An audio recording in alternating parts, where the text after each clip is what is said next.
लाडकी बहिणीचा लाडक्याचा 25वा हप्ता म्हणजे जुलै महिन्याचा हप्ता आज या ठिकाणी मंत्रिमंडळाची बैठक झालेली आहे आणि आज या लाडक्या बहिणीबद्दल काही निर्णय झालाय का हे तुम्हाला व्हिडिओमध्ये मी सांगणार आहे. बघा लाडक्या बहिणी, बघा आपण जीआरची वाट बघत आहोत. काल जीआर आला नव्हता, आज देखील जीआर आलेला नाही. त्याच्यामुळे आजचा हा व्हिडिओ मी संध्याकाळी उशिरा का टाकत आहे याचं एकमेव कारण आहे की आजपर्यंत आज मी वाट बघत होतो की जीआर येईल, पण जीआर आज देखील आलेला नाहीये किंवा मंत्रिमंडळाच्या बैठकीमध्ये काय निर्णय होईल याची पण या ठिकाणी मी वाट बघत होतो. कारण की लाडक्या बहिणीवर महिला व बालविकास विभागावर काय बोललं जाणार आहे याच्यावर या ठिकाणी माझी नजर होती, पण त्याच्या पण बातम्या या ठिकाणी समोर आल्या. त्याच्यामध्ये काही गोष्टी आहेत, त्या गोष्टी मी तुम्हाला व्हिडिओमध्ये मी सांगणार आहे. 25वा हप्ता म्हणजे जुलै महिन्याचा हप्ता, आपण ज्याची आतुरतेने वाट बघत बसलो तो हप्ता 15 ऑगस्ट पर्यंत भेटणार का? आणि सगळ्यात महत्त्वाची गोष्ट, जर 17 ऑगस्ट पर्यंत हप्ता नाही भेटला तर लाडक्या बहिणींना 2 हप्ते म्हणजे रक्षाबंधनाला 2 हप्ते 3000 रुपये भेटणार का?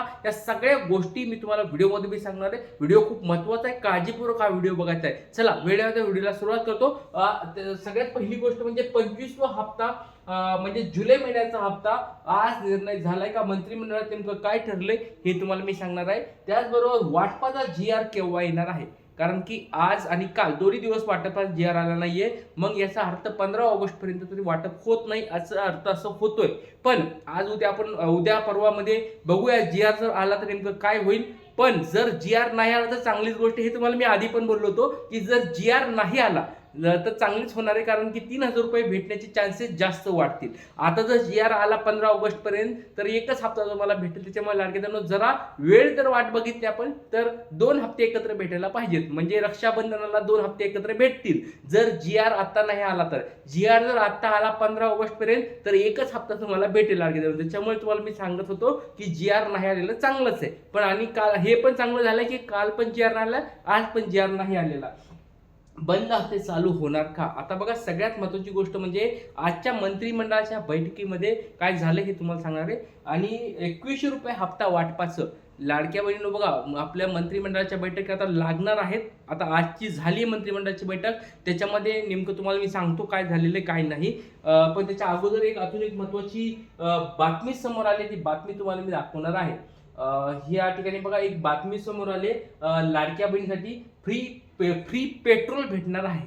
तर लाडक्या बहिणी, तुम्हाला सगळ्याला एक आश्चर्याची ही गोष्ट आहे. बघूया काय बातमी. लाडक्या बहिणींना मोफत मिळणार 5 लिटर पेट्रोल, कोणी केली घोषणा. बघा या ठिकाणी एक घोषणा झालेली आहे, 5 लिटर पेट्रोल लाडक्या बहिणींना भेटणार आहे.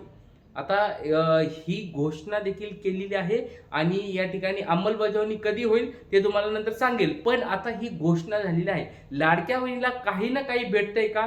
हे 5 लिटर पेट्रोल, 10 लिटर पेट्रोल हे असलं देण्यापेक्षा 2100 रुपये आम्हाला द्या. हे सरकार काहीतरी वेगळ्या गोष्टी आपल्याला दिशाभूल केल्यासारखं होतंय की 5 लिटर पेट्रोल देतो, एखादी साडी देतो, एखादे हे देतो ते देतो. ह्याच्यापेक्षा ज्या 92 लाख लाडक्याताई बाहेर काढल्या त्यांना मध्ये घ्या. दुसरी गोष्ट म्हणजे ज्या लाडक्याताईंचे हप्ते ई-केवायसी मुळे थांबले, ती ई-केवायसी पुन्हा चालू करा. आणि सगळ्यात महत्त्वाची गोष्ट, 2100 रुपये कधी चालू करायचे ह्या गोष्टीवर सरकारने बोललं पाहिजे. आता हे 5 लिटर पेट्रोल दिलं म्हणजे काही मोठी गोष्ट होणार नाहीये. आणि ते कशानुसार भेटणार आहे, कोणत्या लाडक्या बहिणीला भेटणार आहे, कधी भेटणार आहे, प्रत्येक लाडक्या बहिणीला भेटणार आहे का? जवळजवळ या ठिकाणी 1-1.5 कोटी 2 कोटी या ठिकाणी लाडक्या बहिणी, त्या सगळ्याला 5 लिटर भेटणार आहे का? या सगळ्या गोष्टी तुम्हाला सांगतो. पण बातमी आली आहे 5 लिटरची, ती 5 लिटरची बातमी तुम्हाला सांगतो. सोलापूर जिल्ह्याची ही बातमी, परत सांगतो सोलापूर जिल्ह्यामधली ही बातमी आहे. सोलापूरच्या जिल्ह्यामध्ये या ठिकाणी ही बातमी आलेली आहे. तर या ठिकाणी बघा लाडकी बहिणीच्या महिलांना 5 लिटर मोफत पेट्रोल भेटणार. त्याच्यानंतर सोलापूरमध्ये महिलांना 5 लिटर मोफत पेट्रोल कोण देणार या ठिकाणी, आणि लाडकी बहिणी लाभार्थ्यांना मोफत पेट्रोलची घोषणा या ठिकाणी केलेली आहे. या ठिकाणी तुम्ही बघू शकता सोलापूर शहरातील महिलांना मिळणार आहे, ही घोषणा या ठिकाणी झालेली आहे. तर शासनातर्फे तर नाही भेटणार, ही गोष्ट लक्षात ठेवा. एक तिथली पार्टी आहे, लोकल पार्टी आहे, त्या लोकल पार्टीने ही द्यायचं ठरवलंय. पण या ठिकाणी ते फक्त सोलापूर जिल्ह्यापुरती बातमी आहे. आणि सोलापूर जिल्ह्यामध्ये भेटलं तर भेटेल काय माहित नाही त्याच्याबद्दल जास्त, पण या ठिकाणी सोलापूर जिल्ह्याची ही फक्त बातमी लक्षात ठेवा लाडक्यांनो. आता मेन मुद्द्याकडे आपण येऊया. तर तो लाडक्यांनो, आता बघा आज या ठिकाणी जर बघितलं 10 ऑगस्टला जर आपण बघितलं, 10 ऑगस्टला जीआर आलेला नाहीये. दुसरी गोष्ट 11 ऑगस्टला आज मंत्रिमंडळाची बैठक झालेली आहे. तुम्हाला उद्याच्या सकाळच्या लेक्चरमध्ये त्याचे मी फोटो दाखवेल. पण आत्ता तुम्हाला जी बातमी आली आहे बाहेर ती सांगतो, लाडक्या बहिणीमध्ये बद्दल या देखील बैठकीमध्ये काहीच बोललेलं नाही. मागच्या बैठकीमध्ये पण काहीच बोललं नव्हतं. मागच्या मंगळवारी काही झालं नाही. या मंगळवारी पण मंत्रिमंडळाच्या बैठकीमध्ये लाडक्या बहिणीवर काहीच बोललेलं नाही किंवा त्यांचा हप्ता वाढवण्याबद्दल पण काहीच बोललेलं नाही. हे तुम्हाला मी डायरेक्ट क्लिअर करून सांगतो. म्हणजे लाडक्याताई म्हणतील की सर काय सांगायचंय, मंत्रिमंडळात काय झाले का बैठकीमध्ये? तर सुरुवातीलाच तुम्हाला क्लिअर करून सांगतोय, लाडक्या बहिणीबद्दल काही बोललेलं नाही.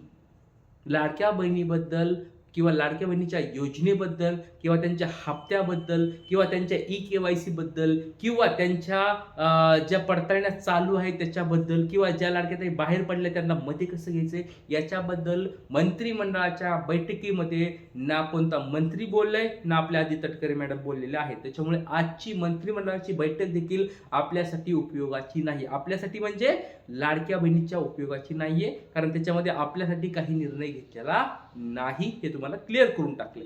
आता पुढचा आहे 15 ऑगस्टला शनिवारी वाटप होऊ शकतंय का? आता बघा 10 ऑगस्टला जी-आर आला नाही, 11 ऑगस्टला पण जी-आर आला नाहीये. आता उद्या जर जी-आर आला 2-3 दिवसात तर वाटप होऊ शकते. 17 ऑगस्टला वाटप होऊ शकते, सोमवारी. लक्षात घ्या, 17 ऑगस्ट म्हणजे सोमवारी वाटप होऊ शकते. पण मी अजून एक गोष्ट सांगतोय, जर ह्या सोमवारी वाटप नाही झालं तर चांगलंच होणार आहे, कारण की आपल्याकडे चान्सेस आहेत 2 हप्ते एकत्र भेटायचे. बघा, जर 15, 16 तारखेला 17 तारखेला वाटप झालं तर ते एकच हप्ता भेटेल, हे पण तुम्हाला आधीच सांगतोय. पण जर पुढे गेलं, एक 22-23 तारखेच्या पुढे जर वितरण सुरू झालं तर 2 हप्ते एकत्र भेटण्याचे चान्सेस आहेत.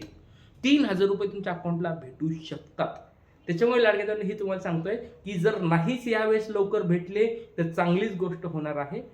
तुम्हाला 2 हप्ते एकत्र भेटतील. तुम्हाला असं वाटतंय का लाडक्या की रक्षाबंधनाला 2 हप्ते भेटायला पाहिजेत? त्याचबरोबर 2100 रुपयाचं पण चालू करायला पाहिजे. 2100 रुपयाचं गिफ्ट लाडक्या बहिणींना भेटायला पाहिजे. आता मी प्रत्येक व्हिडिओमध्ये चालू केलंय, प्रत्येक व्हिडिओमध्ये लाडक्या बहिणीसाठी बोलायचं म्हणजे बोलायचं. सरकारला आपल्याला विचारायचं म्हणजे विचारायचं. सरकारला सगळ्या गोष्टीला टाइम आहे, पण लाडक्या बहिणीवर काय बोलायला टाइम नाहीये. 2 वर्ष होऊन गेले. ज्यावेळेस मतदान आलं होतं, निवडणुका आल्या होत्या, त्यावेळेस सरकारने 2100 रुपयाची घोषणा केली होती. 2 वर्ष होऊन गेले तरी लाडक्या बहिणीला 2100 रुपये दिले नाहीत. वरून जवळजवळ 2.5 कोटी लाडक्या बहिणींना पैसे भेटत होते, ते आकडा आला 1,66,00,000 म्हणजे जवळजवळ 92 लाख लाडक्या बहिणींना बाहेर काढले. याच्यावर पण कोणी काही बोलत नाहीये. तर सरकारला एक विनंती आहे, सरकार मायबाप, तुम्ही सर्व लाडक्या बहिणीचे भाऊ आहात आणि या रक्षाबंधनानिमित्त लाडक्या बहिणींना गिफ्ट द्या. 2100 रुपयाचं गिफ्ट द्या किंवा 2100 रुपयाचं गिफ्ट तुम्हाला देणं होत नसेल तर ज्या लाडक्याताई बाहेर काढल्या त्यांना पुन्हा मध्ये घ्या. तुम्हाला काय वाटतं लाडक्याताईंनो? आपण ही जी मागणी करतो ती योग्य आहे का? जय हिंद, जय महाराष्ट्र, जय शिवराय, श्री गुरु.